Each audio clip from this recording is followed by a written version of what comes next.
રાજકોટ નાગરિક સહકારી બેંકની ચૂંટણી પહેલા વિવાદ જોવા મળી રહ્યો છે। ડાયરેક્ટર કલ્પક મણિયારનો વિડીયો સામે આવ્યો। નાગરિક બેંક બચાવ સમિતિને લઈને આક્ષેપ કરવામાં આવ્યા છે।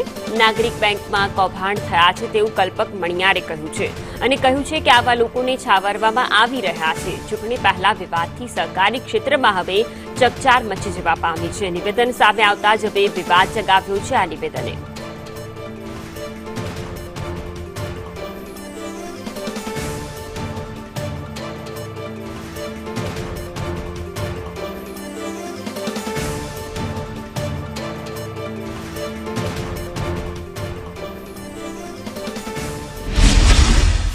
અભિગમ એવો રહ્યો છે કે આવી કોઈ પણ ખોટી એક્ટિવિટીને કડક હાથે દામી દેવી। કોઈને પર્સનલ લાભ કોઈ પણ ડાયરેક્ટર છે એ સેવા માટે જ આવે અને કોઈને પર્સનલ લાભ થતો નથી, તો એ સમજ્યા અને કંઈક કરવા ગયા તો એમનું રાજીનામું લઈ લેવામાં આવ્યું।